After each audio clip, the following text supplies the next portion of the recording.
দর্শক আসসালামু আলাইকুম। আমি ডক্টর আহমেদ নাজমুল আনাম, শিশু কিশোর নবজাতক এবং শিশু হৃদরোগ বিশেষজ্ঞ ও সহযোগী অধ্যাপক সবাইকে স্বাগতম জানাচ্ছি। দর্শক, এই শীতে আপনারা জানেন যে আমি আগের ভিডিওতে বলেছি যে আমি একের পর এক আপনাদের প্রয়োজনীয় বাবুর শিশুর স্বাস্থ্যের সাথে সংশ্লিষ্ট যে শীতের সময় আপনার বাবুকে আপনি কিভাবে ভালো রাখবেন, কোন সাবান, কোন শ্যাম্পু, কোন ময়েশ্চারাইজার, কোন তেল ব্যবহার করবেন, কিভাবে গোসল করাবেন, সেগুলোর বিভিন্ন কিছু আমি বলছি। তো সুতরাং আমি মনে করছি আমার এই পুরো এই শীতের যে সিরিজটা আপনারা পুরোটা দেখবেন। আপনি প্রয়োজনে অন্যদেরকে শেয়ার করবেন, অবশ্যই টাইম লাইনে সেভ রাখতে ভুলবেন না এবং অবশ্যই আমার চ্যানেলের দিকে নজর রাখবেন, কারণ আমি এখানে শীতে বাবুর যে নিরাপত্তা নিশ্চিত করার জন্য প্রাসঙ্গিক বিষয়গুলোকে তুলে ধরছি। তো সেই লক্ষ্যে আজকে যেটা খুবই ইম্পর্টেন্ট একটি টপিক, যে আমার বাবুকে শীতে গোসল করার সঠিক সময় কতক্ষণ করাবেন, এবং আমি জানি যে 90% মা বাবাই কিন্তু এই ব্যাপারে ভুল করেন। সুতরাং আজকের ভিডিওটির দিকে চোখ রাখুন। শীতের গোসল, বাবুর গোসল সঠিক সময়, সঠিক তাপমাত্রা, পানির তাপমাত্রা এবং কতক্ষণ করাবেন। তো আমি বলবো যে শীতের এই গোসলটা অনেক মা বাবারাই ভুল করে, যেটা আমি বলেছি। আমি আমার চেম্বারে যখন আসেন তাদের অনেকেরই আইডিয়া থাকে না, প্রায় 90% মা বাবাই কিন্তু এই ভুলগুলো করেন। তবে আপনাকে শীতে গোসল করার জন্য আপনাকে একটা ফিক্সড টাইমিং রাখতে হবে। সেটি আমি বলবো সকাল 10টা থেকে 12টা ইজ আইডিয়াল টাইম। কিন্তু আমি অনেককে জিজ্ঞেস করে দেখেছি, কেউ বলছেন স্যার একটু সকালে করাই, কাজটা সেরে একবারে আমি ঝামেলা শেষ করে ফেলি, কেউ বলে বিকালের দিকেও করে। সুতরাং এই টাইমটা কিন্তু খেয়াল রাখবেন, সকাল 10টা থেকে 12টার ভিতরে আপনার বাবুকে আপনি গোসল করাবেন। এবং আমরা বলবো যে কোন তাপমাত্রা আপনি ব্যবহার করবেন। আমাদের কাছে মা বাবা বলে স্যার এটা তো কঠিন কিছু না, আমি তো গরম পানি দিয়ে গোসল করাই। ব্যাপারটা কিন্তু সেরকম নয়। আপনি বাবুকে হালকা কুসুম পানি দিয়ে গোসল করাবেন। আপনি পানি গরম হওয়ার পর আপনি আগুন চুবিয়ে দেখবেন যে একটা আরামদায়ক অনুভূতি দেয় কিনা, সেই পানি দিয়ে আপনি গোসল করাবেন। কারণ অতিরিক্ত গরম পানিতে যদি আপনি গোসল করান, বাবুর যে ন্যাচারাল অয়েল সেটা কিন্তু নষ্ট হয়ে যেতে পারে। আবার অতিরিক্ত ঠান্ডা পানি দিয়ে গোসল করলে কিন্তু বাবুর ঠান্ডা লেগে যেতে পারে। সুতরাং এটি একটি ব্যাপার।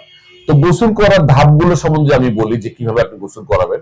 আমি বলবো প্রথমেই আপনি বাবুর গোসলের পরবর্তী যে সমস্ত জিনিসগুলো, অর্থাৎ টাওয়ালে বলুন, কাপড় বলুন, সেগুলো সব আগেই রেডি রাখবেন। ম্যাক্সিমাম ক্ষেত্রে আমি দেখেছি গোসল করার পর এদিক খুঁজছে ওদিক খুঁজছে। আগে আপনি রেডি রাখবেন, যাতে বাবুর গোসল করার পরবর্তী 3 মিনিট কিন্তু অত্যন্ত ঝুঁকিপূর্ণ। সুতরাং এই সময়টা কিন্তু আপনাকে মাথায় রাখতে হবে। তাহলে বাবুকে আপনি তাহলে ধাপে ধাপে আপনি শুরু করবেন। আপনি আগে যেটি বললাম, তাওয়ালে এবং পরিষ্কার কাপড় রেডি রাখুন।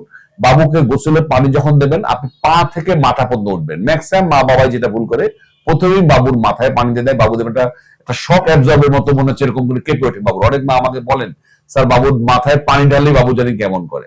তাহলে আপনার বাবুকে আগে পানিটা দিয়ে তাকে অভ্যস্ত হতে দিন। আপনি নিচ থেকে উপরের দিকে উঠতে থাকবেন এবং পুরো প্রক্রিয়াটা আমি বলবো 5 থেকে 7 মিনিটের বেশি হবে না। আপনি 7 মিনিটের ভিতরে গোসল শেষ করে ফেলবেন। তাহলে এটি একটি ব্যাপার। তাহলে আপনি ধাপগুলো জানলেন, টাইমটা জানলেন, কোন ধরনের তাপমাত্রা ব্যবহার করবেন সেটি জানলেন। এরপরে যে গোসলের পরে যে আপনি তাকে বের করলেন, পরবর্তী 3 মিনিট অত্যন্ত জরুরি, যেটা আমি বলেছি। এই পরবর্তী 3 মিনিটে আপনার বাবুকে আপনি যে কোনো ধরনের বাবু যে ময়েশ্চারাইজার অথবা অয়েল মাসাজ আপনি করবেন। না হলে বাবুর কিন্তু পানিটা গায়ে শুকে যে গায়ে ক্র্যাক হয়ে যেতে পারে। বাবুর শরীর, মারা বলেন স্যার বাবুর কেমন ফেটে ফেটে যাচ্ছে, রুক্ষ হয়ে যাচ্ছে। সুতরাং এই ব্যাপারটা খুবই ইম্পর্টেন্ট। আপনার বাবুকে গোসলের পরবর্তী 3 মিনিটের ভিতরে আপনি এই কাজটি করবেন। এবং গোসলের পরে যেটা আমি বলেছি, বাবুকে তাওয়ালে দিয়ে ভালো করে মোছাবেন। বাবুর শুকনো কোনো জামা পরাবেন আপনি, অবশ্যই শুষ্ক হতে হবে। এবং বাবুর মাথা এবং পা ঢেকে রাখবেন যাতে ঠান্ডা না লেগে যায়। এবং ম্যাক্সিমাম ক্ষেত্রে অনেকে ভুল করেন, মাথার চুলগুলো ভেজা থাকে, সেটি বাইরে ঠান্ডা বাতাসে শুকায়, তাহলে কিন্তু বাবুর ঠান্ডা লেগে যেতে পারে। তো দর্শক, আপনাকে আমি বলবো যারা মা বাবা আছেন, আপনারা আপনার বাবুর জন্য শুধু মা বাবা নন, আপনারা তার পুরো পৃথিবী।